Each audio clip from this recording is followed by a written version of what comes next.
She announced, "I'm done with us, he makes me feel alive," before ignoring my messages. The words were still hanging in the air when the front door slammed, hard enough to rattle the cheap picture frames on the wall. The glass in the one of us at the beach, the one her mum had printed on canvas for Christmas, made this tiny tink sound that sent a shock straight through my chest. I stood in the middle of our living room holding a half-folded bath towel, my mouth open, my brain trying to catch up to what had just happened. My phone buzzed in my hand where I'd been scrolling a second earlier, and for the first time since I'd owned it, I flinched like it might burn me. "Hannah," I said, but she was already gone, her ponytail disappearing around the corner of the hallway when she grabbed the keys from the hook. The heel of her boot clipped the edge of the skirting board and left a little scuff on the white paint. Normally she would have cursed, gone back for a magic eraser later. This time she didn't even look. The door shut behind her with that hollow apartment block echo, and I was left staring at the wood grain, my heart pounding so hard I could feel it in my teeth. My thumbs moved before my brain did. "Me, can you please come back so we can talk about this?" The message hung there with the little "delivered" underneath. No typing dots. Nothing. From the hallway I could still smell the faint trace of her perfume, jasmine and something citrusy, mingling with the detergent from the towel going cold in my hand. The TV was still on, muted, frozen mid-frame on some cooking show, where a guy in a denim apron was plating something. Delicate, it felt like I'd been dropped into the middle of a scene with no script. It was a Thursday night in late winter when my life basically split into before and after. I'm 31M, my now ex-girlfriend Hannah is 29F. We'd been together 6 years, living together for 4, no kids, no joint business, just a shared lease, a shared cat, and a lot of shared history. This is a throwaway because some of our friends are on Reddit, and if I'm honest, because writing all of this down under my real username makes it too real. If you'd asked me a month ago to rank my relationship, I probably would have said something like solid 8 out of 10. We weren't one of those couples that fight scream breakup every other week. We had our arguments, sure, over money, over mess, over whose turn it was to call the landlord about the broken tap, but mostly we were stable, boring even in a comforting way. We had a Sunday morning ritual of coffee and pastries from the cafe across the street. We had our shows we watched together, and our podcasts we listened to separately. We had matching bath towels because she liked things to feel like a hotel, but not in a murder-y way. I thought we were good, not perfect, not always exciting, but good. She started saying she felt stuck about a year ago. It came up casually at first, over a bowl of packet ramen on a Wednesday night. She was poking at the egg with her chopsticks, staring at something over my shoulder. "I feel like nothing ever happens anymore," she said. "I get up, I go to work, I come home, we watch something, we sleep, repeat." I slurped noodles and shrugged. "That's adulthood," I offered, half joking. "We unlock the boring levels. We get sore knees when we stand up, but we can buy the fancy cheese now." She cracked a smile at that, but it didn't reach her eyes. "I don't want my life to just be waiting for the weekend," she said, "or waiting for annual leave, or waiting until I'm 65 and can finally live and my back's stuffed." "Okay," I said, "so, what would make it feel less like that?" She sighed. "I don't know," she said, and that was the end of that conversation. For context, we weren't exactly thrill seekers to begin with. I work in IT for a medical company, not the cool kind with ping-pong tables and kombucha taps, the normal kind with fluorescent lights and too many spreadsheets. She works in marketing for a fitness chain, which sounds glam until you realize it's mostly emails about membership promos and chasing influencers who think collab means give me free stuff. We met at a friend's housewarming when we were both 25. I was in the kitchen, trying not to hover too long by the snacks, and she came in half dancing to whatever song was playing in the other room. She grabbed a beer from the fridge, couldn't get the cap off, and asked, "Hey, sorry, do you have like a key or a strong wrist?" "I have both," I said, then immediately cringed as the words came out. She laughed, this big, unself-conscious laugh that made her tilt her head back. "Confident," she said. "I like that." We spent the rest of the night sitting on the floor in the hallway, people stepping over us to get to the bathroom. We talked about everything, our terrible first jobs, the bands we pretended to know to impress people, the fact that both of us still had stuffed toys hidden somewhere for sentimental reasons. Shut up. At the end of the night, when the host started handing out blankets and hinting for everyone to either sleep or leave, I typed my number into her phone while she watched. She texted me the next afternoon. "So did you figure out how to open a beer with a strong wrist yet, or was that false advertising?" Our first year together felt like a montage, late-night drives to nowhere, impulse trips to the coast, hungover Sundays with greasy breakfast and bad movies. She was the first person I ever dated who made me feel like being myself wasn't some performance. I could tell her I was. Scared about money, about my dad's heart problems, about feeling like I'd somehow missed the how to be an adult memo, and she wouldn't flinch.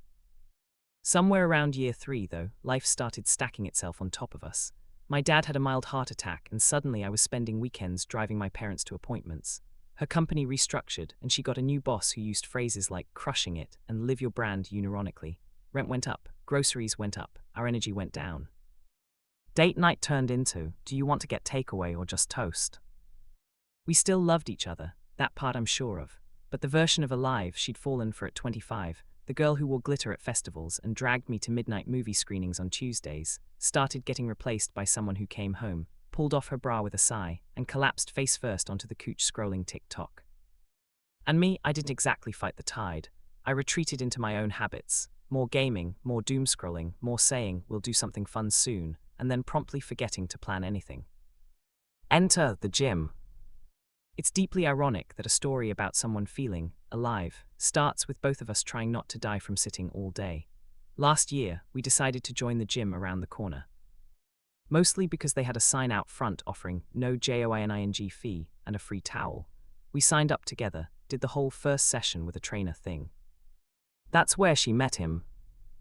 His name is Matt, 32M personal trainer, part-time DJ of course, owner of many tank tops, and the sentence that blew up my life, he makes me feel alive. I didn't pay much attention at first. The PT guy showing you how to squat without snapping your knees is just part of the package, right? Hannah had always been friendly. She made small talk with baristas and bus drivers, and the lady at Woolies who commented on her nail polish every week. Matt says my form is actually really good, she said one evening, filling a water bottle while I chopped veggies. Matt, probably trying to hit his client quota, I replied, not looking up from the cutting board. She huffed, can't I just accept a compliment? You can accept a compliment from me, I said, grinning. Nice butt, by the way. She threw a dishcloth at me, laughing. That was that. Then it was, Matt recommended this podcast about habits, and Matt showed me how to use the sled. My legs are dead. And Matt said I should try this pre-workout. It tastes like radioactive cordial but works. I didn't think anything of it. I even followed him on Instagram when his name popped up as a suggested account, because he posted decent workout tips. One night I showed her a reel of his where he was demonstrating deadlifts while some ridiculous EDM track played over the top. He's such a dork, she said fondly, watching it over my shoulder. Somewhere along the line, my trainer Matt became Matt. At the same time, Hannah started changing in ways that, in isolation, looked like growth. She got more serious about her workouts, sure, but also about other things. She started getting up early to walk before work. She redid her LinkedIn, talking about strategic campaigns and brand storytelling. She signed up for a short course in digital design and spent evenings designing pretend posters for imaginary clients. I feel like I'm waking up, she told me one Sunday morning as we sat on the balcony with coffee. The winter air nipped at our ankles. She was scrolling her phone, eyes bright. Like I was on autopilot for ages, and now, I don't know, I feel like I want things again. That's great, I said, genuinely happy for her. Want anything in particular? She shrugged, staring out at the strip of grey sky between buildings. Just more, she said. More than wake work Netflix sleep repeat. She smiled at me then. You could wake up with me, you know. We could go hiking again, or take that trip to Hobart we keep talking about. Yeah, I said, after this project at work, it's chaos right now. I meant it in the way you mean. We should catch up soon when you bump into someone from high school at the shops. Genuine in the moment, but easily buried by life. Looking back, that was one of 100 little forks in the road where I could have chosen differently. Picked a weekend, booked flights, made a plan instead of vaguely agreeing. But hindsight is just a bully with a highlight reel. The first time I felt something was really off was a rainy Tuesday night about 3 months ago. I got home late after deployment went sideways. It was almost 9 p.m. I was starving and had that particular fried feeling behind my eyes from staring at a screen too long. I opened the door as quietly as I could so I wouldn't startle the cat. The apartment was dim except for a glow from the bedroom. I could hear Hannah's voice, soft and laughing, but not the words. For a second I thought she was on the phone to her sister. I kicked off my shoes, dropped my bag, and was halfway to the bedroom when her tone changed. No, stop, she said, still laughing. I'm going to wake him up. My hand froze on the door frame. I wasn't asleep, and she knew that. I'd texted her on the train, running late. Save me some dinner if you order. There was a pause and then this low murmur I couldn't make out. Hannah giggled. Shut up, she said in that flirty way I hadn't heard in a while. Something cold slid down my spine. Without really deciding to, I stepped into the doorway. She was lying on the bed on top of the covers wearing one of my hoodies, socks on, phone held above her face, screen angled away from me. The moment she saw me, she jolted upright, nearly dropping it on her nose. "Oh my God," she said, hand to her chest. "You scared me." "Sorry," I said, "didn't mean to. Who were you talking to?" She angled the phone slightly more towards herself, almost imperceptibly, then locked it. "Just Jess," she said, her best friend. "We were talking about her stupid ex, again." Normally, that would have been that. This time, my brain snagged on the tiny delay before she'd said the name. "Tell her I said he's a dick," I said, stepping forward to kiss her. Her lips were warm and had that faint citrus taste from the lip balm she kept losing and rebuying. She kissed me back, but there was a split second of stiffness there that sent another little crack through my chest. "Already did," she said, forcing a smile. "How was work?" I wanted to ask, "Are you sure it was Jess?" But I didn't. I was tired, hungry, and the part of me that hated conflict patted the suspicious part on the head and told it to go lie down. Over the next few weeks, that little ball of unease grew. Her phone started living face down. Not all the time, not in some cartoonishly obvious way, but enough that I noticed. We'd be watching a show and her screen would light up next to her. She'd glance at it, smile, turn it over. "Something funny?" I ask. "Just memes," she'd say. "You wouldn't get it, it's marketing humor." She started going to the gym at odd hours too. Before work I understood. After work, sure. But Saturday afternoons, Sunday evenings, late-night cardio on Wednesdays, it seemed a lot. "Is the treadmill going to propose soon?" I joked one night when she grabbed her keys at 8:30 p.m. "This is why I don't tell you things," she said, rolling her eyes. "You always make fun of it." "Relax, it was a joke," I said, but she was already out the door. The distance between us wasn't just in my head, we were having less sex. When we did, it felt different. Sometimes she seemed almost too enthusiastic, like she was trying to prove something. Other times, she'd turn away and mumble that she was tired. I tried not to keep count, but my brain did anyway. I told myself it was a phase. Work was stressful for both of us. People go through ebbs and flows. You don't torch a 6-year relationship because your partner turns their phone over at dinner. Then came the notification. It was stupid the way I found out. Not some dramatic lipstick on the collar moment, just an iPad. We have an old iPad that mostly lives on the coffee table for recipes and YouTube. One Sunday afternoon, Hannah went out to run errands. I was trying to find a video on how to fix a leaky tap. When I opened the YouTube app, it was still logged into her account. No big deal. I typed my search in. As I backed out of the video, a notification pinged from the top of the screen. An Instagram DM. I wouldn't have thought twice except the preview, for half a second, showed a name and a heart emoji. "Matt, I'm still thinking about last night, TBH. Time slowed, I didn't click it. Some part of me knew that if I opened the message, we'd cross from "maybe I'm paranoid" into "this is real," and I wouldn't be able to come back. I sat there, hand hovering over the screen, listening to the sound of my own breathing. My reflection stared back at me faintly in the black bezel, wide eyes, jaw clenched. I put the iPad down.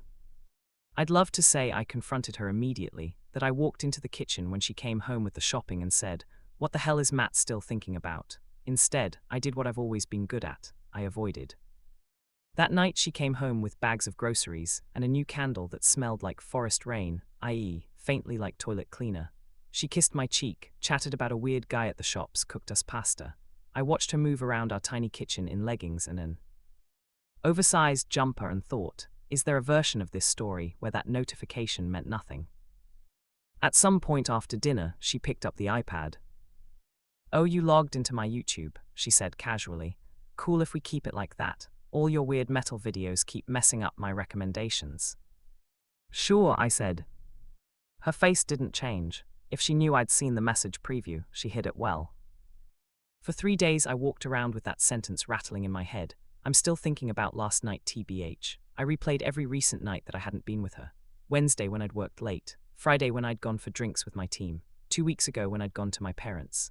My brain filled in details it didn't have. Them in his car in the gym after hours, walking down some side street laughing. Finally I cracked. We were in bed, backs facing each other, the room lit only by the streetlight glow through the blinds. I'd been staring at the wall for an hour, not moving in case I woke her, going over and over the list of reasons I might be wrong. Hannah, I said into the dark. She made a small questioning noise. I could tell from the tone she wasn't fully asleep. Are you seeing someone? I asked. Silence. My heart rate spiked so hard I felt dizzy. I saw a message, I blurted, before she could shape the silence into, I just fell asleep again. On the iPad, from Matt. You didn't do anything wrong if it's just talking. I need to know if there's something I don't know. She was very awake now. I heard her roll over, the mattress dipping. You went through my messages? She asked, voice sharp. No, I said quickly. It popped up as a notification. I didn't open it. It just said he was still thinking about last night. In the dim light, I could see her face tighten. So you saw half a sentence and decided to interrogate me, she said. I decided to ask my girlfriend if she's seeing her personal trainer, I said, trying to keep my voice level, which, if everything is fine, should be an easy no. She stared at the ceiling for a moment, jaw working. We went out for drinks, she said finally. Some of the trainers, some front desk staff, it was fun. He probably meant that. I don't know, he's dramatic. It's not a big deal. Why didn't you tell me you went? I asked. You texted, just at the gym, be home soon. Were they serving cocktails next to the squat rack? It was a last-minute thing, she said. I didn't think I needed to ask permission to have a social life. That's not what I'm saying, I said. I just don't understand why you didn't mention it. We tell each other this stuff. She let out a long, frustrated breath.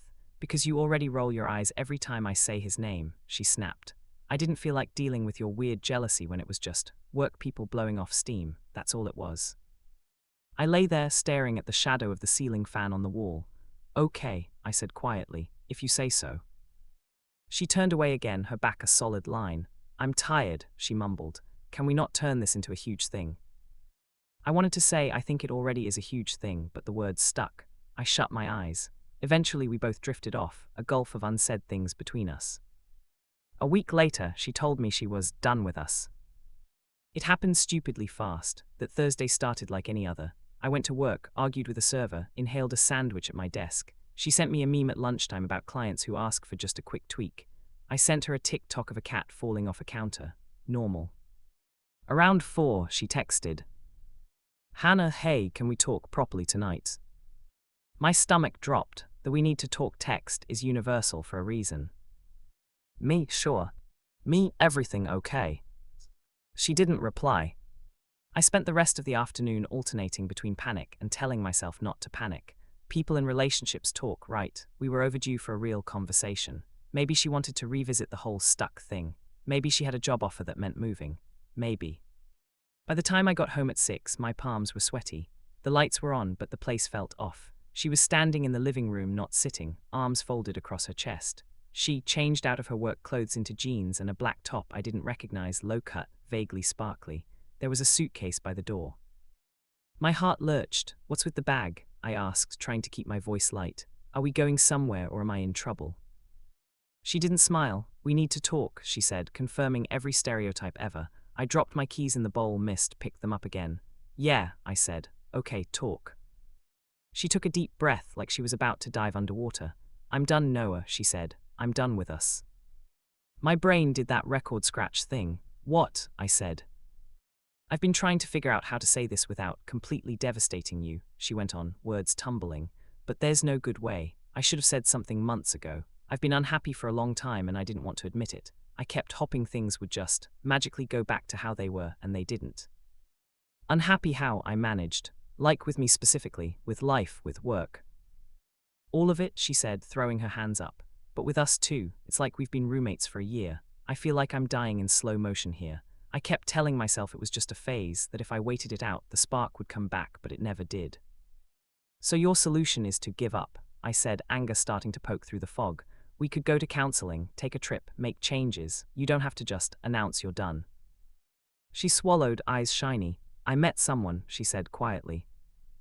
The world narrowed to a pinpoint. Matt, I asked, even though I already knew.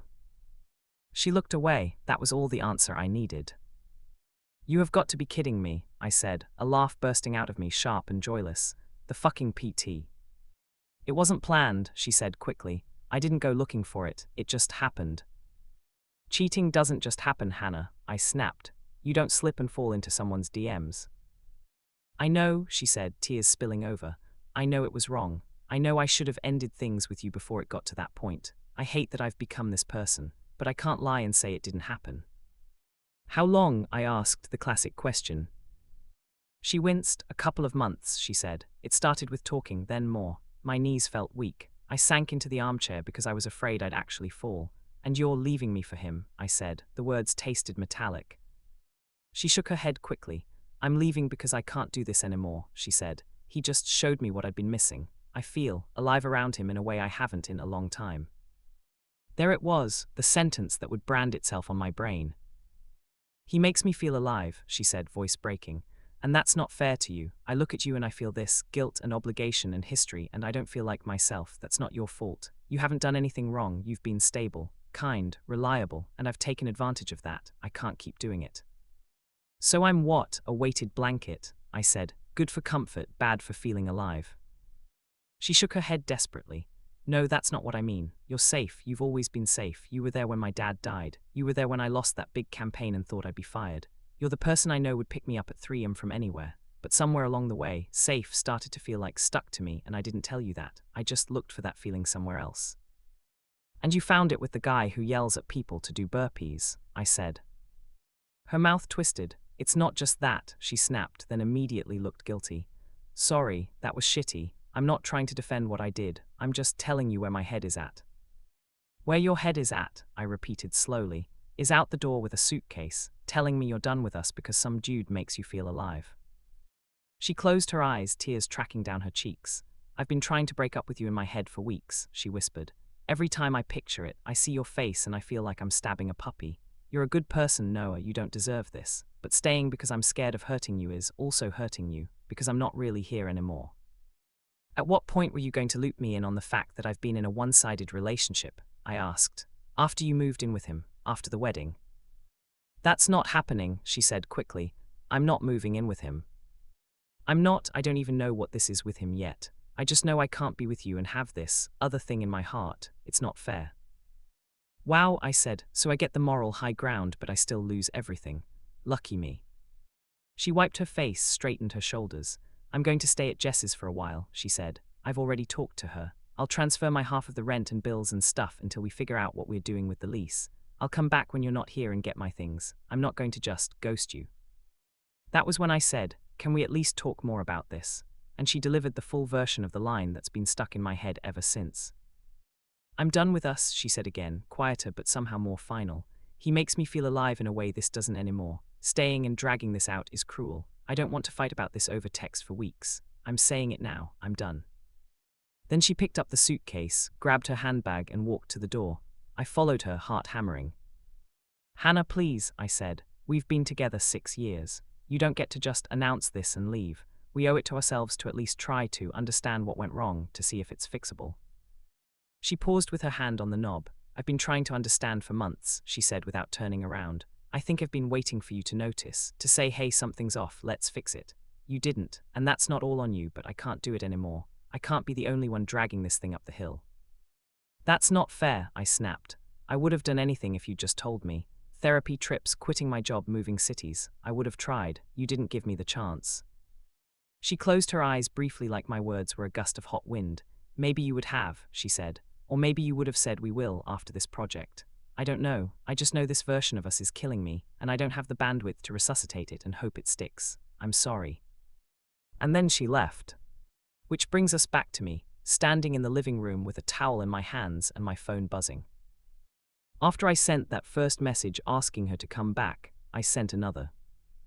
Me, please don't do this over one conversation. Me, we owe it to ourselves to try and fix it. Me, I love you. All delivered, none read. A few minutes later, 3 dots appeared. My heart lurched up into my throat, then they disappeared, no reply. I waited 10 minutes, 15. I paced the apartment, picking things up and putting them down, the candle, the remote, a coaster. The cat watched me from the back of the couch, tail flicking. Me, can you at least tell me where you're going so I know you're safe? Nothing. My rational brain knew she was at Jess's. She said so. Jess's apartment is 10 minutes away. I'd helped her move boxes there 3 years ago. But the primitive part of my brain pictured her getting into Matt's car, throwing her suitcase in the boot, the two of them laughing as they drove off into some neon-lit, alive life that I apparently couldn't provide. I typed and deleted a dozen messages. How long? Did you sleep with him? Was it my fault? I didn't send any of them. Eventually, one came through from her. Hannah, I'm at Jess's. I'm safe. I can't talk right now. Please don't hate me. I stared at the last sentence for a long time. Me, I don't hate you. Me, but I don't know how to be anything about you right now. She left it on read. That was 4 weeks ago. In the days immediately after, I functioned on autopilot. Work, eat, sleep, repeat, but with a soundtrack of intrusive thoughts and sad playlists. I told my boss I'd had a personal situation and needed to work from home. He nodded in that way men do when they sense relationship stuff and want to back away slowly. I told my sister first. We were sitting on a bench near the river, coffees in hand. I texted her, "Can you meet? It's important." She said, "What?" Emma asked when I recounted the "he makes me feel alive" line. Verbatim, I said. I could probably recite it in my sleep at this point. Might get it tattooed on my forehead so future partners are warned.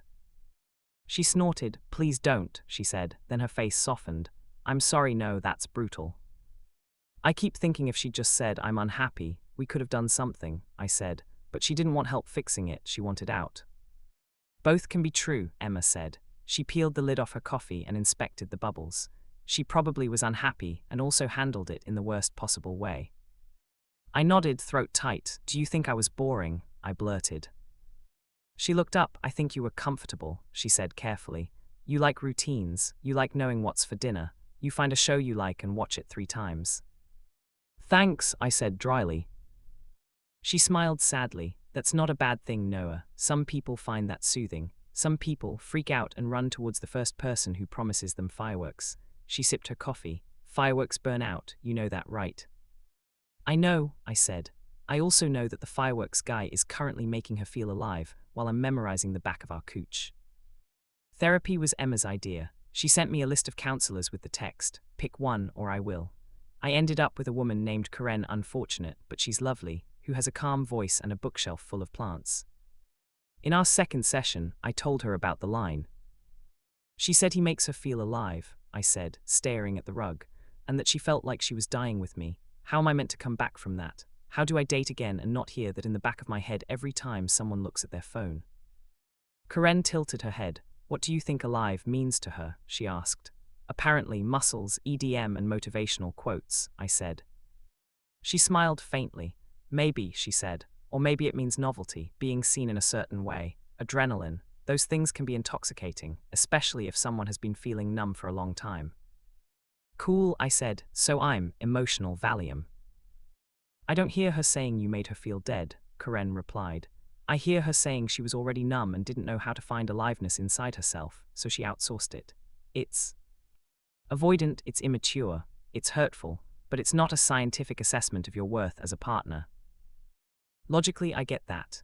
Emotionally, my brain still pictures Hannah in some dim bar, eyes bright, telling Matt, "You make me feel alive," while she used to tell me, "Don't forget to buy toilet paper." We've spoken twice since she left. The first time was about logistics. We sat at our kitchen table, mine now, I guess, with a spreadsheet open, dividing furniture. It was surreal. "I can take the bookshelf," she said. "You use the TV more, so you keep that." "You're not taking the cat," I said immediately. She smiled sadly. "I wasn't going to," she said. "She likes you more." They were just sentences about objects, but underneath them, a whole world was being disassembled. We became you and me in real time. The second time, I asked her something I probably shouldn't have. We were standing by the door, her arms full of a box of clothes. She'd come over while I was there this time. Hiding the move out like a heist was too exhausting. "Can I ask you something?" I said. "Sure," she said, shifting the box. "Does he know you're still this?" I said, gesturing vaguely between us. "Sad, guilty, confused, or do you just show him the alive version?" She blinked, taken aback. "He knows I feel bad about how this happened," she said. "I've been honest with him, but no, he doesn't know me like you do." "Then why does he get the alive you and I get the leaving you?" I asked. Her face crumpled for a moment. "Because I gave all my burnt-out, grieving, frustrated parts to you for years," she said quietly. "I dumped every bad day on you, and you took it, and I got used to you taking it, and I never thought about what that did to us. When I started feeling something with him, it was like a shortcut out of the heaviness. I know that's selfish. I know it's unfair. I'm not proud of it. Are you happy? I asked. She hesitated longer than I expected. I feel intense, she said finally. It's new, it's exciting, it's also terrifying. I don't know if that counts as happy yet. She met my eyes. I think real happiness is quieter than this. I think I had that with you once and I didn't know how to hold on to it without resenting it. That's on me. I laughed, but there was no humor in it. So you blew up our quiet happiness for loud intensity, I said. Let me know how that works out. She flinched like I'd slapped her. I know you think I'm choosing fireworks over a house, she said. Maybe I am. Maybe I'll regret this for the rest of my life. I honestly don't know. I just know I couldn't stay half in, half out anymore. That version of me was going to hurt you worse. You mean the version that cheated quietly instead of the one that announced it, I said. She closed her eyes. I deserve that, she said. I deserve worse. I was suddenly so tired. I don't want to be the guy who punishes you for the next decade in my head, I said. I need to either forgive you one day or forget you. Right now, both feel impossible. She nodded, eyes shining. I get that, she whispered. I'll stop coming by in person. Jess can grab anything I forgot. You don't have to see me again until you want to, if you ever do. She left, again, this time without the dramatic line, just a quiet, bye Noah. So here I am, in a half-empty apartment with a cat who keeps curling up on her side of the bed like she's waiting for her, writing this novel-length post because my friends are sick of hearing about it and my therapist says, journaling is good. I know objectively that Hannah's choices say more about where she's at than about my worth. I know cheating is about the cheater's inability to handle their own discomfort, not about the partner being boring or ugly or insufficient. I know I wasn't perfect. I coasted. I avoided conflict. I let things slide because I was tired. I can own my part in the slow drift without taking on her affair. But then I brush my teeth at night and see her old toothbrush still in the holder, and the only sentence I can hear is, I'm done with us, he makes me feel alive. I haven't decided what to do with that sentence yet. Do I treat it as a final verdict on me, on us, or as the last dramatic line in a story that, if I'm honest, had been ending quietly for a while? I don't know if I want to forgive her someday, or thank her for ripping off the bandage instead of dragging out a half-dead relationship, or send her a screenshot of her own words when the alive starts to feel like chaos. Right now, I just want to sleep through one night without dreaming of her walking out with that suitcase while I stand there holding a towel. If you've made it this far, I guess I'm asking, has anyone else had someone leave them with a line like that? A sentence so sharp it carves itself into your bones? Did it ever stop echoing? Did you ever believe someone could look at you and say, you make me feel alive, without sounding like they were about to bolt the second things got hard? Because today, in between feeding the cat and replying to emails and Googling how to uninstall shared memories from my brain, it feels like the only thing anyone will ever say about me again is that I was safe. And while I know, logically, that being safe is not a crime, part of me still wonders if maybe I should learn how to be a little bit dangerous, if only so the next person who loves me doesn't go looking for their heartbeat in someone else's hands.